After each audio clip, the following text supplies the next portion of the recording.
आप सभी को बेटा कॉम्पिटिटिव क्लासेज के यूट्यूब चैनल पे स्वागत करता हूं। और आज हम लोग इंडियन पॉलिटी के सीरीज 20 देखेंगे, जो आपके लिए काफ़ी महत्वपूर्ण है। तो आप सभी इसे देखें और क्रम से देखें इस सीरीज को, इससे आपको काफ़ी फ़ायदा होगा और लगभग आपका इंडियन पॉलिटी रिवाइज हो जाएगा। तो आप सभी सीरीज से देखें। मैं बार बार बोलता हूँ कि आप सभी सीरीज से इसे फॉलो करें, इससे आपको काफ़ी फ़ायदा होगा। और आज सीरीज 20 है, जिसमें हम लोग कुछ महत्वपूर्ण क्वेश्चन को देखेंगे जो आपके लिए काफ़ी लाभदायक होगा। तो आप सभी देखें, और अगर नए हैं तो प्लीज़ क्लास को सब्सक्राइब करें और लाइक शेयर करते रहें। इसी के साथ आइए आज के जो महत्वपूर्ण प्रश्न है, वैसे सारे प्रश्नों को हम लोग देखते हैं।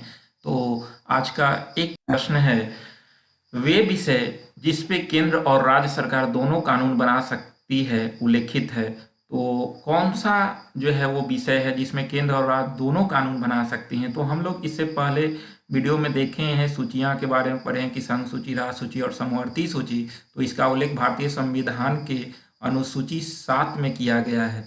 तो इस तरह से समवर्ती सूची में जो है होता क्या है कि राज्य और केंद्र दोनों कानून बना सकती है, लेकिन अगर दोनों बनाती है तो उस स्थिति में केंद्र वाला कानून को ज़्यादा वैल्यू दिया जाता है। तो ध्यान रखेंगे, इसका आंसर ये सी हो जाएगा, समवर्ती सूची। तो समवर्ती सूची में केंद्र और राज्य दोनों कानून बना सकते हैं, जबकि संघ सूची में केवल केंद्र सरकार कानून बना सकती है, यानी कि संघ सरकार बना सकती है, जबकि राज्य सूची पे राज्य कानून बना सकती है। तो इस तरह से समवर्ती में दोनों बना सकती है। तो ध्यान रखेंगे, तो इस तरह से इसका आंसर जो है सी नंबर हो जाएगा। और वही अवशिष्ट सूची जो होता है, तो ये तीनों से जो रेस्ट बचते हैं वो अवशिष्ट सूची में आ जाते हैं, जो कि आपका केंद्र सरकार के पास होती है। ध्यान रखेंगे। अगला प्रश्न है, केंद्र राज्य संबंध किस अनुसूची में है। तो अभी हमने जिक्र किया कि पीछे वाला वीडियो में हम लोग देखे थे, अनुसूची जब पढ़े थे, तो केंद्र और राज्य के संबंध में जिक्र किया गया है अनुसूची 7 में। तो ध्यान रखेंगे, कुल अनुसूची 12 हैं। जब संविधान का निर्माण हुआ था तो मूल अनुसूची की संख्या 8 थी, लेकिन वर्तमान में अनुसूचियों की संख्या बढ़कर 12 हो गई है, जो हम लोग पीछे वाले वीडियो में डिटेल से इसका चर्चा कर चुके हैं। तो आप सभी पहले उसे देखें। तो इसलिए मैं बार बार कहता हूं कि पीछे वाला वीडियो को रिवाइज करते रहें, इससे आपको काफ़ी फायदा होगा। तो प्लीज़ आप सभी पीछे के वीडियो को रिकॉल करते रहें। अगला प्रश्न है, केंद्र सरकार तथा राज्यों के मध्य आर्थिक संबंधों की विवेचना की गई है, यानी कि भारत सरकार और राज्य, यानी कि केंद्र एक है और 28 राज्य और 8 यूनियन टेरेटरीज हैं। तो केंद्र सरकार और राज्यों के मध्य आर्थिक संबंधों की विवेचना कौन से अनुच्छेद के बीच की गई है। तो इसका उल्लेख हो जाएगा आर्टिकल 268 से लेकर 281 तक इसका उल्लेख किया गया है। ध्यान रखेंगे, यानी कि केंद्र सरकार और राज्य सरकार के मध्य जो भी आर्थिक संबंध की विवेचना किया गया है, इसका उल्लेख भारतीय संविधान के आर्टिकल 268 से लेकर 281 के बीच की गई है। ध्यान रखना है। अगला प्रश्न है, निम्नलिखित में से किस अनुच्छेद के अनुसार भारतीय संविधान अंतर्राज्यीय परिषद के संबंध में प्रावधान करता है। तो भारतीय संविधान के आर्टिकल 263 के अंतर्गत अंतर्राज्यीय परिषद का गठन का जिक्र किया गया है। ध्यान रखेंगे। और अंतर्राज्यीय परिषद के गठन का जिक्र 263 में किया गया है, और इसके अध्यक्ष राष्ट्रपति होते हैं। ध्यान रखिएगा, अंतर्राज्यीय परिषद के गठन राष्ट्रपति के द्वारा ही किया जाता है। तो इसका उल्लेख भारतीय संविधान के आर्टिकल 263 में किया गया है। अगला प्रश्न है, एक अंतर्राज्यीय परिषद की स्थापना की जा सकती है, यानी कि एक अंतर्राज्यीय परिषद की स्थापना की जा सकती है किसके द्वारा। तो अंतर्राज्यीय परिषद की स्थापना किसके द्वारा किया जाएगा। तो अभी हमने बताया पीछे वाला प्रश्न में कि राष्ट्रपति के द्वारा अंतर्राज्यीय परिषद का स्थापना किया जा सकता है। ये शक्ति राष्ट्रपति के पास है। ध्यान रखना है। अगला प्रश्न है, क्षेत्रीय परिषदों का सृजन हुआ है।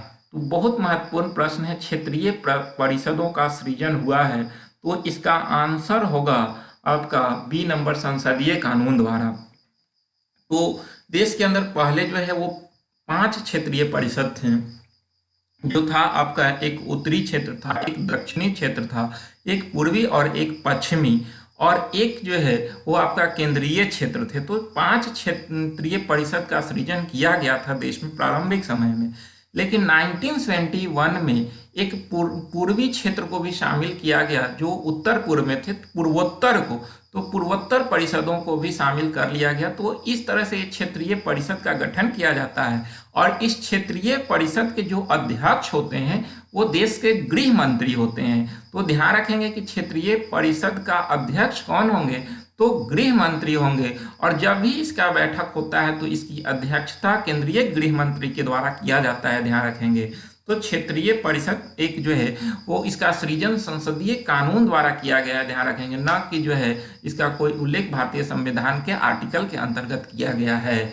अगला प्रश्न है, सरकरिया आयोग गठित हुआ था समीक्षा करने के लिए। काफी महत्वपूर्ण प्रश्न है, ध्यान रखेंगे। यहाँ से बहुत तरह से प्रश्न उठता है कि सरकरिया आयोग का गठन जो है वो किसकी अध्यक्षता में किया गया था। तो ध्यान रखेंगे कि सरकरिया आयोग का गठन रणजीत सिंह सरकरिया के अध्यक्षता में किया गया था और इन्हीं के नाम पर इस आयोग का नाम सरकरिया आयोग रखा गया था। यानी कि इसके अध्यक्ष रणजीत सिंह सरकरिया थे और इसका गठन 1983 ईस्वी में हुआ था, 1983 में हुआ था। और इसने अपना रिपोर्ट 1988 में प्रस्तुत किया था। और इसका जो ये जो समीक्षा किया था सरकरिया आयोग, यानी कि जिसके अध्यक्ष रणजीत सिंह सरकरिया थे, तो सरकरिया आयोग अपना रिपोर्ट पेश किया था 1988 में। और इसका गठन जो हुआ था वो संघ और राज्यों के बीच संबंधों को, आपसी संबंधों को अच्छा बनाने के लिए, क्योंकि प्रारंभिक समय में देखा गया था कि देश में राज्य और केंद्र के बीच जो है काफी संबंध खराब थे। तो उस संबंध को अच्छा बनाने के लिए रणजीत सिंह सरकरिया की अध्यक्षता में सरकरिया आयोग का गठन किया गया था।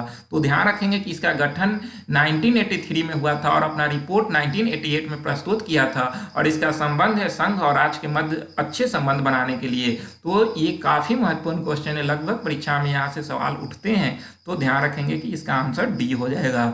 अगला प्रश्न है, निम्नलिखित में से कौन भारत में संघ राज्य संबंध से संबंधित नहीं है। यानी कि संघ राज्य संबंध से संबंधित नहीं। जैसे अभी हम देखें कि सरकरिया आयोग का गठन जो है वो केंद्र और राज्य के बीच संबंधों को अच्छा बनाने के लिए किया गया था।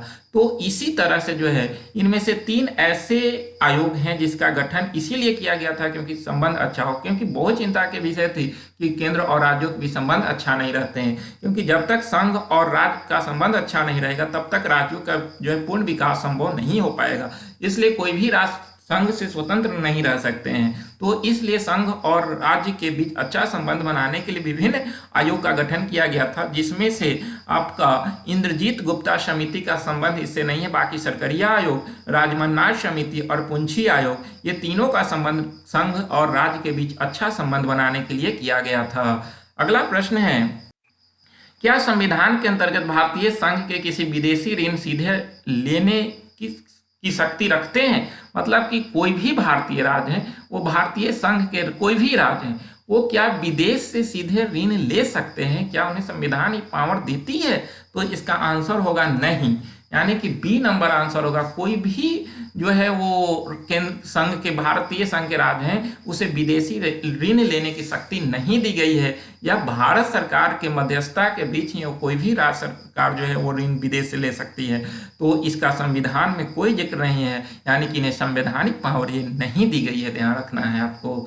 अगला प्रश्न है, क्षेत्रीय परिषद के अध्यक्ष कौन होते हैं? तो यही क्वेश्चन मैंने बताया अभी कि क्षेत्रीय परिषद के अध्यक्ष कौन होते हैं। तो पीछे मैं बता चुका हूं कि क्षेत्रीय परिषद के जो अध्यक्ष होते हैं वो देश के गृह मंत्री होते हैं। तो अभी हमारे यहाँ देश के गृह मंत्री, केंद्रीय गृह मंत्री अमित शाह है, यानी कि वही क्षेत्रीय परिषद के अध्यक्ष होते हैं। और जब कभी भी क्षेत्रीय परिषद का बैठक होगा तो उसकी अध्यक्षता केंद्रीय गृह मंत्री अमित शाह के द्वारा ही किया जाएगा, ध्यान रखना है। तो इस तरह से आज के 10 महत्वपूर्ण क्वेश्चन थे आपके परीक्षा के दृष्टि से, सारे काफी आम प्रश्न है। तो आप सभी देखें और साथ साथ मैं डेली बोलता हूं कि आप सभी से जितना हो क्लास को शेयर करते रहें। तो क्लास को शेयर करें। आपके लिए मैं इस चैनल पे अच्छा से अच्छा प्रश्न लाकर रखता हूं ताकि आपका एग्जाम अच्छा जाए, आप तैयारी अच्छा से कर सके और आप परीक्षा में बेहतर प्रदर्शन करें। तो इसी उद्देश्य में ये सारे जो है वो प्रश्न आते हैं ताकि आपका पूरा पॉलिटी रिकॉल हो। तो आप सभी का भी काम है जो है वो क्लास को शेयर करते रहना। तो शेयर कीजिए और आइए आज के जो 5 अनुच्छेद हैं, 5 प्रमुख अनुच्छेद। आर्टिकल 161 राज्यपाल की क्षमा शक्ति, राज्यपाल की क्षमा शक्ति का उल्लेख भारतीय संविधान के आर्टिकल 161 में किया गया। जैसे हम लोग देखे थे कि राष्ट्रपति का क्षमा शक्ति, वैसे ही राज्यपाल की क्षमा शक्ति आर्टिकल 161 में। आर्टिकल 164(1) है राज्यपाल द्वारा मुख्यमंत्री की नियुक्ति। तो सबसे पहले यहाँ से क्वेश्चन तो बनता है कि मुख्यमंत्री की होती है निर्वाचन या नियुक्ति, तो मुख्यमंत्री की नियुक्ति होती है प्रधानमंत्री की तरह ही, क्योंकि प्रधानमंत्री की नियुक्ति राष्ट्रपति करते हैं तो मुख्यमंत्री की नियुक्ति राज्यपाल करते हैं। इसका उल्लेख भारतीय संविधान के आर्टिकल 164(1) में किया गया है। महाधिवक्ता की नियुक्ति आर्टिकल 165, यानी कि महाधिवक्ता एडवोकेट जनरल, आर्टिकल 165 में इसका उल्लेख किया गया है। और महाधिवक्ता जो होते हैं एडवोकेट जनरल, वो राज्य सरकार के सरकारी वकील होते हैं, ध्यान रखना है आप सभी को। राज्य का पहला विधि अधिकारी होते हैं महाधिवक्ता। अगला है आर्टिकल 169 विधान परिषद का उत्पादन या सृजन। तो अभी हम पीछे वाला वीडियो में देख चुके हैं, विधान परिषद से संबंधित सारे कंफ्यूजन को दूर कर दिया हूं मैं। तो आर्टिकल 169 में विधान परिषद के उत्पादन या सृजन, यानी कि जिस राज्य में विधान परिषद है तो वहां की विधानसभा अगर संसद को कहती है तो आर्टिकल 169 के तहत उसे समाप्त कर सकती है, या जिस राज्य में विधान परिषद नहीं है तो वहां की विधानसभा अगर संसद से सिफारिश करती है तो संसद आर्टिकल 169 के तहत वहां पे नया विधान परिषद दे सकती है। तो विधान परिषद का उत्पादन या सृजन आर्टिकल 169 के तहत किया गया है। यही विधान परिषद है जो कभी भंग नहीं होता है, लेकिन आर्टिकल 169 के तहत इसे समाप्त किया जा सकता है, ध्यान रखना है आप सभी को। अगला है आर्टिकल 174, तो इसमें है कि राज्य विधानमंडल के सत्र सत्रावसान और विधानसभा का विघटन, यानी कि राज्य विधानमंडल के सत्र सत्रावसान और विघटन का उल्लेख किया गया। जैसे आर्टिकल 85 में हम लोग देखे थे कि जो है वो संसद का सत्र सत्रावसान और विघटन, तो उसी तरह राज्य विधानमंडल का सत्र सत्रावसान और विघटन का उल्लेख भारतीय संविधान के आर्टिकल 174 में किया गया है, ध्यान रखना है आप सभी को। तो इस तरह से आज के 5 प्रमुख अनुच्छेद थे, इसे ध्यान रखेंगे। और नेक्स्ट है आपके लिए सवाल हमारा जवाब आपका में पीछे क्वेश्चन था कि राज्यसभा में राष्ट्रपति कितने सदस्यों को मनोनीत करते हैं, तो इसका आंसर हो गया आपका 1 नंबर 12। राज्यसभा में राष्ट्रपति 12 सदस्यों को मनोनीत करते हैं। पहले लोकसभा में भी 2 सदस्यों को मनोनीत करते थे, लेकिन 104वें संविधान संशोधन के तहत जो है वो एंग्लो इंडियन को लोकसभा में मनोनीत करने का जो है प्रावधान को समाप्त किया गया। तो ये सारे प्रश्न को हम लोग पीछे देख चुके हैं, तो आप सभी ने अच्छा ये आंसर किया था। तो यही उम्मीद भी करता हूँ कि आप सभी अच्छा से आंसर करें और पीछे रिकॉल करते रहें, क्योंकि ये सारा क्वेश्चन जो है पीछे वाला ही है। अगला है आज के लिए कि राष्ट्रपति द्वारा क्षमादान की शक्ति का उल्लेख किस अनुच्छेद में किया गया है। तो आज हम लोग देखे थे कि राज्यपाल की क्षमा शक्ति आर्टिकल 161, तो राष्ट्रपति द्वारा क्षमादान करने की शक्ति का उल्लेख भारतीय संविधान के कौन से आर्टिकल में किया गया है। तो इसका आंसर आप सभी कमेंट बॉक्स में करें, उम्मीद रखता हूं कि आप सभी करें। तो आज यहीं तक, मिलेंगे फिर नेक्स्ट वीडियो में, लेकिन आप सभी क्लास को शेयर करें। आप सभी को बहुत बहुत धन्यवाद।